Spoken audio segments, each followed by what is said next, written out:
welcome back to ASD A New Perspective, the podcast show where we help you understand what is going on in the mind of your child, and we do encourage you that growth for your child is possible. In this podcast, we conclude our series, Why Your Child Needs Dynamic Intelligence. And as I visited with Dr. Gutstein, he spoke of the critical need for professionals to address the core deficits that all children with ASD have, and how parents are key to their children receiving the help they need. The awareness that is so important to bring to people about what we're learning about ASD from our research, which is often very impenetrable. It's often very difficult to understand it. I find that outside of the people doing the research, almost nobody knows about the research, which is very odd, isn't it? Or they may hear snippets here and there, but it's not being communicated to the autism professional community. That's really sad because, it's the way we understand what is going on with this disorder, with people who have this disorder, and how to help them and what their biggest needs are. And if we don't have that awareness, so if we use that word awareness, we really need to be able to dramatically increase awareness of how we understand the disorder of autism spectrum disorder based on what we are learning and what we have learned. We need to be able to translate that to both other professionals in the field and also to parents and educators, so that we really can rethink what we're doing, and and even how we measure success or how we measure improvement, and what we're aiming, but mostly what we're aiming towards. What's the ultimate thing we're trying to do to help people with ASD to have a better quality of life.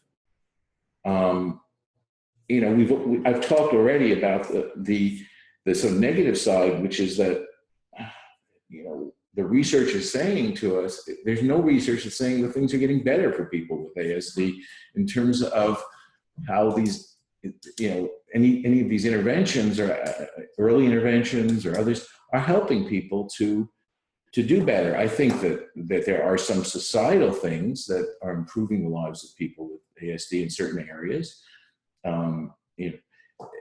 We're not institutionalizing them as we used to. The stigma is not there. We're not hiding. Parents don't feel the need to hide their child from the world as much. And so there's some things that are improving in terms of awareness of ASD. And that it's not necessarily hopeless. It's not necessarily the people with ASD. I think one thing that's changed is that the old stereotype that we used to have of children or people with ASD was that of Rain Man, was that somebody who was really mentally impaired, cognitively impaired, somebody who could not really functionally, be in the world at all, who had little hope for recovery. I mean, if you think about, or improvement, you think about that movie Rain Man, and you think about the ending of it, he sends him back to the institution at the end. And that's the belief in that movie, is that's the best thing for this gentleman, because, and it's sad because what has happened is he's become institutionalized. It's not about his autism, although that's what the movie implies. It's about the fact that he's having grown up in an institution. He's dependent on it, just like people who wind up going to prison or spending years in any institution.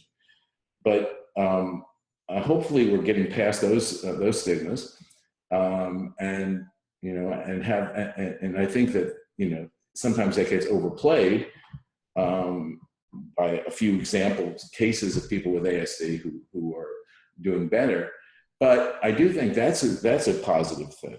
But what we're not addressing is what in the daily lives of people, children, adolescents, adults, what should we be doing to help to improve their life? What is it that not that we should be doing for them. In other words, not so much compensations and things to change the environment for them, but what should we be doing for them in terms of their own minds, in terms of their own ability to think and solve problems and have a sense of agency, influence over their own life, and be able to function in relationship and obtain their goals, their desires, what should we be doing to help them to have that type of autonomy, to help them to have that type of effectiveness in the world? What is it that's getting in the way? What are the things that we know that are universal for people with this disorder that are the biggest obstacles for them? That if we could help them to develop these, what I call mental tools, if you will, they would be able to function in the world in a way that would be effective, that would leave them feeling competent and leave them able to meet their goals, whatever those goals would be. I don't think that there's an awareness of that. I think now that, we get past the stereotype of people with ASD don't talk, and now we know they do, and then not all what we used to call mentally retarded and intellectually deficient, which we know they're not, then things start to get very muddy. Even though the research is getting clear, the common perception of what gets in the way gets very muddy, and people really don't understand what is it we should be doing to help people with ASD in their own, to develop their own mental, emotional capacity to function autonomously on their own. So, the proof's in the pudding, because the outcome studies, that are done of the population, they're not done there are no outcome studies of any treatment in terms of functional effectiveness in life. There's none. In terms of friendships, in terms of work relationships, in terms of employability, in terms of independence, there's no correlation. There's not even a single study that says, okay, if you do this treatment, it improves this in terms of employability, relationship, whatever. But we see that in general, we're not seeing that our adults, our young adults, our teenagers are doing better, are getting more, are having more, are increasing their potential to have a quality of life that they all want. We see the psychiatric disorders of ASD. I think we're getting better measurements now. 75 to 80% severe depression and anxiety disorders that are not necessarily, you're not necessarily born with those just because you have ASD. I think that's a misnomer. I think they're a result of, living in a world where we're not able to make sense of things. You're not able to extract meaning from your experience that helps you. You're not able to imagine your potential futures and plan and prepare and predict so that you're ready to face what may happen. You're not able to recover from things that don't work out well for you and have that flexibility and that resilience. I think that the psychiatric disorders are secondary to those things. And to the repeated sense of failure that often, you experience. So we see that. We see the suicide rate of people with ASD being 7 times that of their neurotypical compatriots, and that's not part of being ASD. We see the employability that each year that someone with ASD is out of a formal educational setting, their odds of them being able to get gainful employment go down each year. So what's telling us is that once they move out of that sort of dependent environment where people are compensating for them, they're not able on their own, right, to increase their competence. They're not learning. They're not getting better at whatever they're doing. They're not able to solve the problems that they have to deal with in their day-to-day lives and make the decisions that they need to make and use the judgment that we require of people to succeed in the current work environment.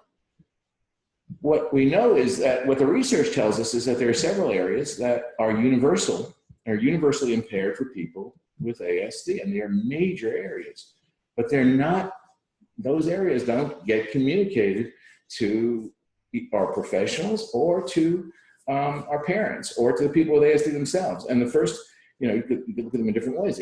There's a severe impairment in self-awareness and being aware of your own feelings and being able to use emotions as information, right, that can help guide you and help you make decisions and judgments. Now, I'm not talking about emotions as things that you react to, but emotions as information, and a severe impairment there. an impairment in self-awareness, self-understanding, in learning what you need, in learning who you are, in learning what works for you, in learning how you're perceived by others. Severe impairment. Okay, so a severe impairment in learning about yourself and being able to use your own experience on a moment-to-moment basis. Similar, of course, is a severe impairment in awareness of others. And of course, those go hand in hand. What we know from our research is in child development is that they develop together. An awareness of self, our own internal world, develop others' internal world are things that co-develop. And so we're not that surprised when we see what we used to call, or we still call, theory of mind deficits, or the inability to understand other people's intentions and their goals and their expectations and what they may be thinking about and what their beliefs are, and also what they may be feeling and how you're impacting what they may be feeling in real world environments. And then, so we have that tremendous impairment, and that's many, many studies have been done in both of those areas. And we have a third area of the inability to benefit from your own prior experience, the inability to learn about yourself, to extract meaning about who you are, what you are from your experience in the past as you go through life, and the ability then to engage also in what we call mental time travel, the ability to be able to re-experience things. And that has enormous impact because you can't re-experience and then say, oh, wait a minute, I don't want to do that again. You can't get personal significance unless you have, some emotional stake in what you're reflecting on. The other thing is that you can't translate prior experience into future, which is really a disaster for people with ASD. And what we have research showing, and it's very good and it's universal, is the inability of people with ASD to use that prior experience and to project themselves into future situations. How do you plan? How do you prepare yourself for the future unless you can do that? How do you, and think about it, if we can't use, or we can't extract things from our prior experience, how in the world can we prepare for the future? Otherwise, the future is like unknown, right? And so it's a huge, huge impairment there. So we see also that's how we learn about ourselves, by reflecting on our prior experience, right?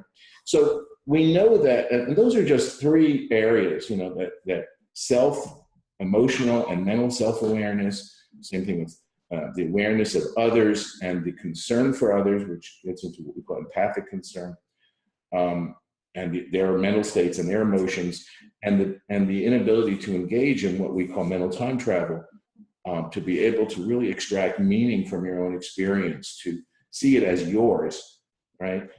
Those three areas are solidly demonstrated as universal. Doesn't matter what your IQ is, other issues. Those are things that every person with ASD suffers from, not having that. And we take that, it's hard to imagine what that's like if you take that away. You take away your personal past, your personal potential future, your ability to reflect, your ability to be aware of yourself, your ability to be aware of others in ongoing interactions. Take that away. And how do you expect someone to function in the real world, right?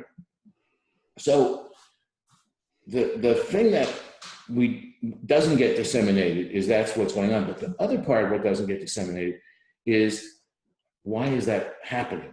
Why are those impairments happening? There are others as well, which we don't have time to get into, but those are huge. And the mistake I think people make is assuming that that's just part of autism. You're just born with that, and so you just have to live with the inability to do those things. And there's no reason to believe that's true, but that's very accepted. So people say, well, we just have to compensate for that, which you can't do. You can't compensate for that. You can't, we don't have mental implants that are going to compensate for that. So what we do is we wind up, offering people with ASD a pretty minimal life without those things. You can't handle stress. You can't handle change. You can't handle complexity. You can't handle unpredictability. You really are unable to handle anything that's challenging in the world without the ability to draw on your experience and project it into the future, become aware of yourself and others, and process that on an ongoing basis. So the question is, why do people with ASD have this? And this is where research in the ASD research has really fallen down, because they don't ask that question. They study it, they say, oh, here's an impairment. And so the implication is, well, too bad, if you've got ASD, this is it. Or we need to just teach them how to do these skills, which you can't do, because in typical development, these things are occurring, these are developing from very early on, over years and years and years in parent-child relationships, not in groups, but you can't make up for that in a 10-week group, right? So, but what we do know, so when I go to now the typical development, I ask the question, which the ASD researchers haven't yet gotten to, but well, okay, if this is true, if these are these impairments, how do these things develop typically? What do we expect to happen? I mean, you're not born, babies don't have these abilities. Infants don't, early infants, it develops over a period of years. Well, the research is very clear, especially when you look at these three areas, there's a very solid link that these develop in the family in terms, through parent-child relationships, or what we call a guiding relationship. Not necessarily guiding participation. You need to be careful, because that's a very specific term that gets used about instructing certain skills and problem-solving skills. But I use the more general term, guiding relationship, where parents are involved in, and I call mind guiding, in developing the mental and emotional and self elements of their children. And they're doing this intuitively in the world. But they're doing it. And the research on, when you look at those areas that I talked about, those impairments, and you look at typical development, what you see is that there's a strong body of research that's accumulated over the last 40 years, demonstrating that these areas, these mental tools, if you will, are directly the result of hundreds, if not thousands of hours of play and conversation and working together and various other elements, and joint reminiscing between parents and parental figures, grandparents, parents, and these children, typically developing children. And that's without that, these things will not develop, okay? They're not just going to happen. So what are the implications of that for ASD? Well, there is research, and it's getting stronger all the time, and really accumulating, that shows that the guiding relationship does not form between infants who go on to be diagnosed with ASD and their parents. That there's a disruption, that the parents are certainly capable of providing the guidance, but the vulnerabilities of these infants and toddlers who go on to be diagnosed with ASD are such that they're unable to participate. They're unable to provide the energy, what they need to provide to make a guiding relationship work, because it requires both the infant and the parent to be able to do this. And unfortunately, the only studies that have been done on the disruption up to this time, or this used to only focus on parents who were mentally ill, or parents who were neglectful, or had attachment problems. And it's only recently now that we see that here we're talking about good parents, normal parents who have the potential, good enough, I guess is the word I'd like to use, parents who have the potential to provide the guiding, and yet are unable to provide this. And we're starting to see studies that show that these normal parents, the way they now start to parent their autistic children, becomes different and different, more different and more different as the months go on. Even before the child was diagnosed, they are really unable to do intuitively what you can do with a typically developing child. Why? Because the child isn't providing you what you need to guide. That research is becoming stronger and stronger. It hasn't yet been linked in the research area, in the ASD area, with the what we call the downstream or the later impairments. But there's a clear association, in my mind at least, that I think you can demonstrate. Because there's also research that shows that this disruption or this deviance in a relationship, or this lack of ability of parents to be able to effectively guide, continues. It's not just something in infancy, it continues, as you would expect, through childhood and adolescence, right? You know, they're not naturally recovering from this, right? And so what happens is that those hundreds and thousands of hours that typically developing children, right, accrue or obtain or participate in to develop the theory of mind and the awareness of themselves and the awareness of emotion in themselves and others, and the ability to reflect on their experience, the ability to project them into the future, they don't have it. They don't get the benefit of those hours, right? So what we can conclude is why would we expect someone who didn't get the benefit of those hours, those hundreds and thousands of interactions, to be able to have these mental tools? Well, our conclusion, and I think it's a very sound research-based conclusion if you look at the research, is that these impairments that we see now are central, are critical, are directly obstructing the quality of life of people with ASD, are a direct result of their inability to benefit from a guiding relationship.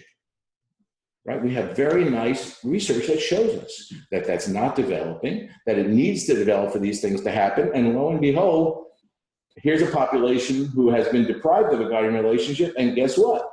These impairments cripple them in life. So rather than thinking of these as intrinsic somehow to these people with autism, like you're born with the inability to have a theory of mind, you're born with the inability to be aware of yourself, you're born with all those things, it makes a lot more sense if you look at the data, if you look at what we've seen, to say, no, what really is the problem is that they're not provided, through nobody's fault, with the opportunities, thousands and thousands of hours of opportunities, starting in infancy, that typically developing children are able to obtain in a guiding relationship. Research is very strong there. Yeah. But yet, there seems to be a lack of awareness that we can do much, much more for these people. That this is not inherent. This is not, being someone with ASD does not mean you can't do these. It's not, these are not symptoms of ASD. They're indirectly symptoms of ASD because they're symptoms, impairments of ASD.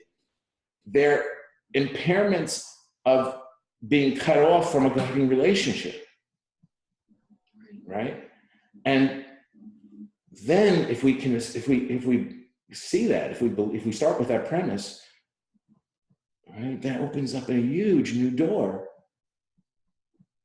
for providing people opportunities. And of course, that's what we've seen with RDI, that we can provide opportunities for people with ASD to become aware of themselves and others, to learn from their prior experience. The emphasis we've had on dynamic intelligence has really been an emphasis on giving children, adolescents, adults, and their families with ASD, giving them the tools now to be able to extract, to be able to learn from their experience, to organize it, to use it to help them prepare and plan for the future. It's been dramatic in the way they feel, in the way that their sense of agency, their sense of effectiveness in the world, their sense of becoming aware of their own emotional life. It's been dramatic. It's been tremendous.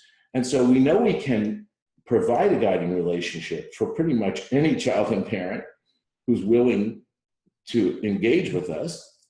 It doesn't matter about the child's impairment, level of disability, it doesn't matter. Mm-hmm. And we can provide the opportunity for this type of growth, this type of mental and emotional growth for any child, up to the point of that, you know, each child's going to have different limitations and such, but we can provide much, much more. That's the awareness I hope that we all can provide. It's a very strong, you know, we talk about something being research-based. We have to move away from just thinking something is research-based because there's a double-blind study of randomized controls or whatever. Most of those studies of randomized controls have an outcome that is irrelevant to anything.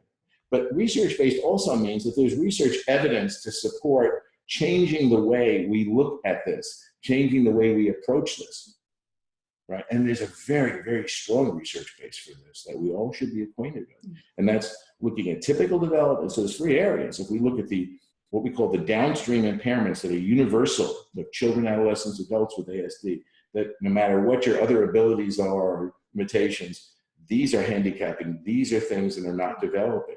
If we look at those, if we look at the work that's being done with infants and toddlers who are not yet diagnosed, and look at the disruption that's occurring in the interaction with parents, even though the parents are capable people, we look at that.